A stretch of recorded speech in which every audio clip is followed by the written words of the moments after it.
வணக்க மக்களை, சற்று முன் கிடைக்கப்பட்ட தகவல் ஒன்று வெளியாகுள்ளதாம். விஜய் முன்னிலையில் நவம்பர் 27 தாவைக்கால் இணைகிறாரா செங்கோட்டையன்? அரசியலில் புதிய மாற்றமா? வாங்க வீடியோவை முழுமாக்கலாம். அதாவது வருகின்ற 2026 சட்டமன்ற தேர்தல் தான் தமிழகத்திலே ஒரு நிலவக்கூடிய ஒரு மிகப்பெரிய சூழலெல்லாம் உருவாகி இருக்கிறதா. அந்த வகையில் தான் ஆளும் கட்சியான திமுக அரசு மீண்டும் ஆட்சியை பிடித்துவிட்ட நிலைப்பாட்டில் அதற்கான வேலைகள் எல்லாம் ஸ்டாலின் அவர்கள் ஓரணிகள் தமிழ்நாடு என்ற வகையில் தமிழகம் முழுவதுமே தனது சுற்றுப்பயணத்தை மேற்கொண்டிருக்கிறார். அது மட்டுமின்றி எதிர்க்கட்சி தொடர் எடப்பாடியார் கூட மக்களை காப்போம், தமிழகத்தை மீட்போம் என்ற வகையில் தமிழகம் முழுவதுமே தனது சுற்றுப்பயணத்தை மேற்கொண்டிருக்கிறார். அந்த வகையில் தான் அதிமுக பாஜக கூட்டணி தமிழகத்தில் ஒரு வலுவான கூட்டணியாக பார்க்கப்பட்டாலும் அதிமுகவின் உட்கட்சி விவகாரம் என்பது நாளுக்கு நாள் தீவிரமடைந்துள்ளது. அதாவது அதிமுகவில் பிரிந்து சென்றவர்களை மீண்டும் கண்டிப்பாக இணைக்க வேண்டும் என்று அதற்கான வேலைகள் எல்லாம் செங்கோட்டையன் அவர்கள் செய்து வருகிறார். அது மட்டுமன்றி ஒருமை மீட்பு குழு என்ற பெயரில் முன்னாள் முதல்வரான OPS கூட இதற்கான வேலைகளையும் தொடர்ந்து செய்து வருகிறார். அதாவது நால்வரணியாக செயல்படுபவர்கள் OPS, டிடிவி தினகரன், சசிகலா, செங்கோட்டையன் ஆகியோரெல்லாம் இதற்கான வேலைகள் எல்லாம் செய்து வருகிறார்கள். அதிமுகவில் பிரிந்து சென்றவர்களை இணைத்தால் மட்டுமே தமிழகத்தில் மீண்டும் கண்டிப்பாக 2026 ஆட்சி அமைக்க முடியும் என்ற நிலைப்பாட்டில்தான் செங்கோட்டையன் இருக்கிறார். அந்த வகையில்தான் அதாவது அதிமுகவில் நீக்கப்பட்ட அக்கட்சியின் மூத்த தலைவரான ஒருவர் தான் செங்கோட்டையன்.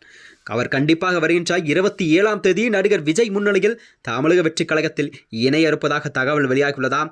எம்ஜிஆர் காலத்திலிருந்து ஜெயலலிதா அவர்களால் தோற்றுவிக்கப்பட்டவர் தான். அது மட்டுமின்றி அதிமுகவிலே மூத்த தலைவர் என்றால் அது செங்கோட்டை. இந்த செங்கோட்டையன் அதாவது ஜெயலலிதா முதல்வராக இருந்தபோது கூட அதிமுக ஆட்சியில் முக்கிய துறைகளிலும் அமைச்சராக பதவி வைத்தவர் செங்கோட்டையன்.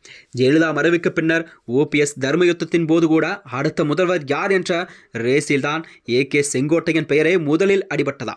அதன் பின்னர் தான் அதிமுக எம்எல்ஏக்களால் எடப்பாடி பழனிசாமி அவர்கள் முதலமைச்சராக தேர்ந்தெடுக்கப்பட்டார். அது மட்டுமின்றி அதிமுக பொதுச்செயலாளர் எடப்பாடி பழனிசாமி தலைமைக்கு எதிராக திடீரென சில மாதங்களுக்கு முன்பர் போர்க்கொடி தூக்கினார் செங்கோட்டையன். அது மட்டுமின்றி அதிமுகவிலிருந்து வெளியேற்றப்பட்ட சசிகலா, டிடிவி தினகரன், OPS உள்ளிட்டோரை மீண்டும் அதிமுகவில் சேர்க்க வேண்டும் என எடப்பாடி பழனிசாமிக்கே கெடு ஒன்றை விதித்தார் செங்கோட்டையன். இதனால் தான் கோவை மணந்த எடப்பாடி பழனிசாமியோ செங்கோட்டையன் வைத்து வந்த அனைத்து பதவிகளிலிருந்து அவர் முழுமையாக நீக்கப்பட்டு ஒரு அதிரடியான அறிவிப்பை ஒன்றை வெளியிட்டிருந்தார்.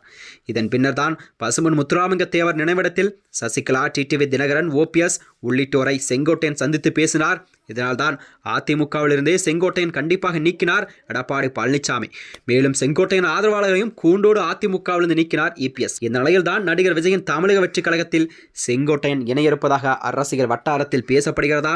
செங்கோட்டையனை பொறுத்தவரை அதாவது கொங்கு மண்டலத்தை பொறுத்தவரை செங்கோட்டையன் வாக்கு சதவீதம் அவருடைய செல்வாக்கு என்பது மிக அதிகமாக காணப்படுகிறதாம்.